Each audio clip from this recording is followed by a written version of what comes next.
Hello everyone, this is Direwolf20 and welcome to a brand new mod spotlight on Funky Locomotion.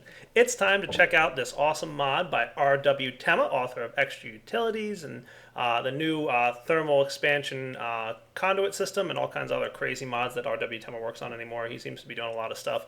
But Funky Locomotion is basically a frames-based mod. So I'm here to show you guys all the different blocks and mechanics that Funky Locomotion makes available to you. So let's go take a look at what you can do with this awesome mod. Alright guys, let's talk about the very first block that's part of Funky Locomotion, and that is the frame pusher. This is the most, like the basic version of the frame movement block. You can see there's three of them, and I'll get into each one of them and how they work. What this does is it causes whatever block it's facing to get pushed away from the frame pusher itself. And the recipe is some Invar, some Enderium, so you can see it's not a terribly cheap recipe, and you also need a Tesseract. So not super cheap, but you know what?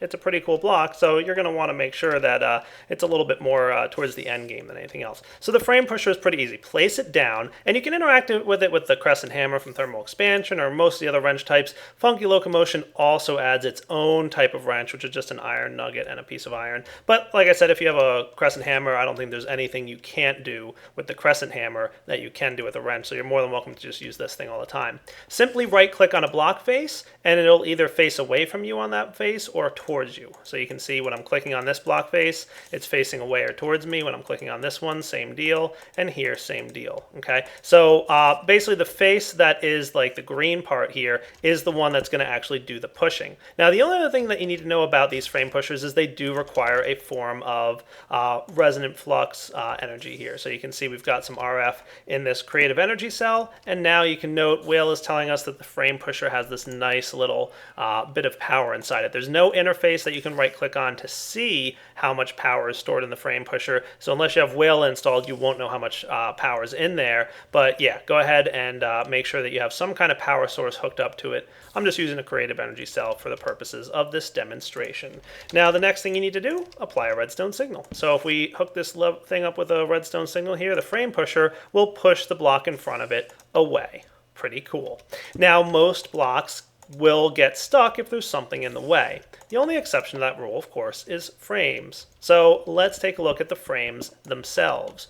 So frames, if we take a look at Funky Locomotion, you can see are also not terribly cheap, but not terribly expensive either. You're going to need a decent amount of iron and ferrous, so you're going to need to make some Invar. Okay, you can see the shaped crafting recipe here. Invar ingots plus Invar nuggets yields the frame block. Okay, so what this does is allows you to move other things. So let's move this guy. We're going to pop him up here for now. And when I place the frame block down, the frame block can actually push along other blocks along with it. And anybody who's used any frame mod before in the past is probably familiar with this mechanic. But basically, anything that the frame block is touching will be moved along with the frame block, including other frames, including, for example, tile entities like chests. Including, for example, tile entities like the vanilla furnace, mod furnaces, so like the furnace generator from Extra Utilities, the redstone powered furnace from thermal expansion. We could even grab like the sag mill from Ender.io, that kind of deal. So anything that you place on this block will get moved along with the frame and do so pretty seamlessly. Awesome. So they work similar to vanilla pistons a little bit, I guess, but not quite the same. Obviously, they can move tile entities, and they can move other frames. Pretty cool. And of course, this doesn't have to be a straight line. You could have frames all jetted out here, and it would just move everything that's hooked up to it. Oops, make sure that, you know, if you put a frame next to the lever you're flipping like I just did, yeah, that could be a problem. Cool, right? So what we've got here is a system that allows us to make a moving mechanic. Now, for those of you who have used frame mods in the past, not terribly new, except for the fact that we're using this pusher, and everything else is pretty standard. So let's look at some of the other types of movers, and then we'll look at some of the other kinds of changes that we can see. One thing I want to do also note before we move on is how to manipulate frame blocks themselves. So as you know, frame blocks will move any thing on top of them. So let's turn this lever off. And anything that's on top of the frame block or touching it in any way, it doesn't have to be on top. It could be on one of the sides or underneath even. And it moves it along with it, right? Now, if you want to disable a side, in previous mods like Red Power, frames were disabled by putting covers on them. That's no longer really necessary. With Funky Locomotion, what you can do is right-click on a side with a hammer or with the wrench, and it'll disable that side. So you can see the top side is now disabled, okay? And when we flip the lever, it'll move the object here on the non-disabled side. But the side that is disabled, obviously the cobblestone did not move. So if you want to prevent a frame from grabbing onto anything, it's easy as disabling the side, and it won't move it. Pretty cool. Now this time the cobblestone will move because this side doesn't have disabled. You can see when you mouse over it, it says in parentheses which side is being blocked. So in this case, it's the top side that's disabled, and this one doesn't have any disabled stuff. So now the cobblestone should move. Oh, no, probably not, because we've got some stuff in the way here. Let's move this thing. And now it can move. Ta-da! So do watch out for objects being in the way, or obviously the frame won't be able to push it. One thing to note is I just spoke to Tim and I suggested an item that allows you to see which blocks are being blocked, and he said he'll look into it and see how easy it is to work on. So maybe that's a feature we'll get in the future. One more thing about these frame blocks. When you disable certain sides, so for example, I'm going to disable the top side, the east side, and the north side, when I break and pick up that block, it's going to retain that information. So you can see here the frame block is now closed on the top, north, and east side. This is really cool because it means that I can go ahead and close off a bunch of sides and then use something like an autonomous activator or something else like a block placer to go ahead and place down these frames. And you'll notice that when it places it, it goes ahead and has the top, north, and east side already disabled. And you can get yourself as many as you want of these. So if I place down a few of them like this and disable the top side on all three, they will of course stack with each other. Pretty awesome.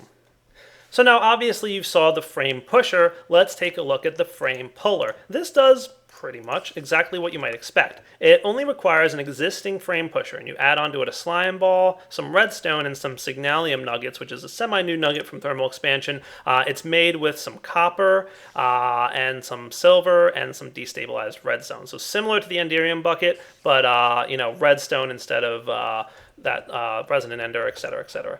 So the frame puller works in very much the same way. What's cool about it is that you can go ahead and pull frames from one block away. So we can see here that when I go ahead and apply the redstone signal, boom, it's going to pull that frame towards it from one block away. It'll always pull what's directly in front of it. And that's really cool. So the frame puller, opposite of the frame pusher pushes, the frame puller pulls. Now the third and final type of frame mover is the frame slider. Once again, frame pusher, signalium nuggets, and some lapis lazuli. This gives you the frame movement mechanic that you're probably more used to if you've used the frames from Red Power or other mods. Simply right click, again, to change the direction that the thing is facing.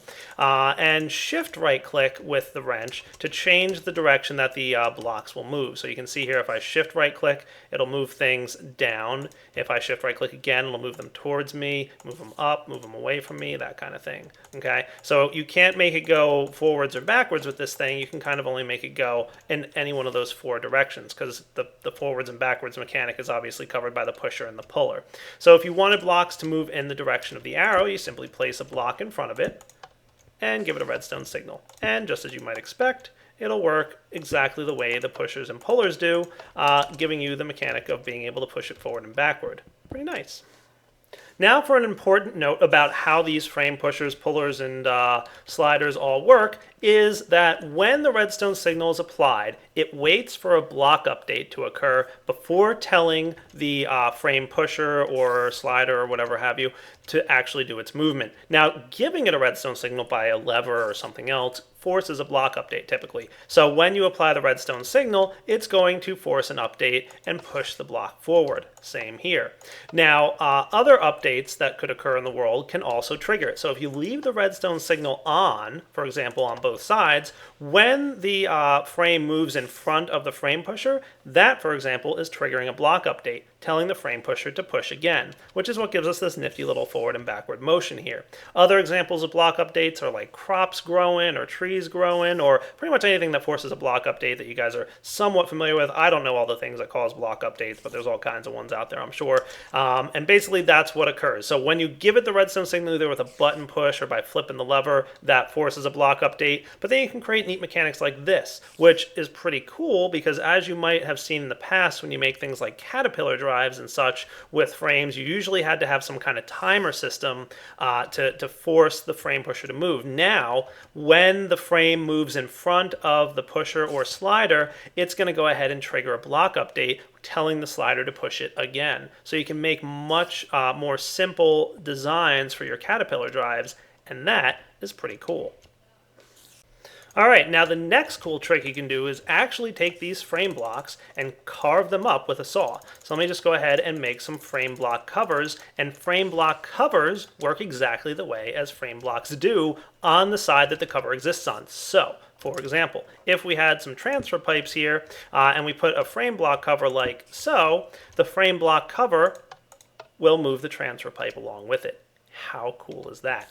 And if we had, for example, another cover here, and then we had just like a frame with, a block like that, and then we had just a regular old frame block here. Pretty nice, right? So you can see that there's a lot of functionality added by having frame block covers that act just like frames, but only on the side that the frame block cover exists. So for example, this side does not act as a frame. So if I put that cobblestone there, it's not going to work. However, if I put the cover like so, it should work. Hooray! It does. So, cool things to be had there. And if you wanted to, you could also put some hollow covers on this thing because they work as well. So to get hollow covers from Forge Multipart, you just go ahead and do something like that. Now we've got a hollow frame block cover, and these work so that you can actually run things through. So for example, if I did something like this, now keep in mind you're going to want to have two frame block covers, one for this block and one for this block, right? So go ahead and stick these guys on like that, and this should work. And what I'm going to do here is just have a frame like that, and if we give this a shot, it should move along. How cool is that, huh? So the frame block covers work just like frame blocks, and the hollow frame block covers work just like frame blocks. And of course you could have some covers on these sides here as well. So if you wanted to, you could do something like this and move a bunch of cobblestone along with the whole contraption, or chests, or what have you. Nice, right?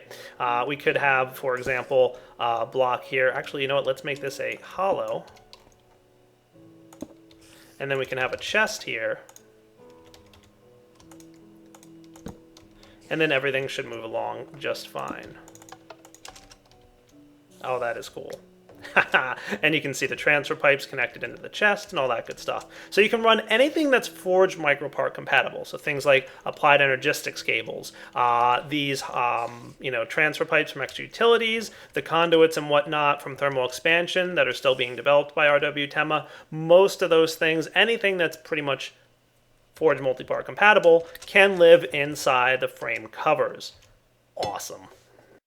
And guys, that's the beauty of Funky Locomotion. It's a pretty straightforward and simple mod. There's really not much else to cover. I've shown you guys all the mechanics as far as I understand it. There's pretty much one of those mods that allows you to build some really complicated and awesome builds, provided that you understand the basic mechanics. And you should understand all the basic mechanics now that you've watched this video series. So for now, this is Direwolf20 signing off. Hope you guys enjoyed checking out Funky Locomotion by RW Tema.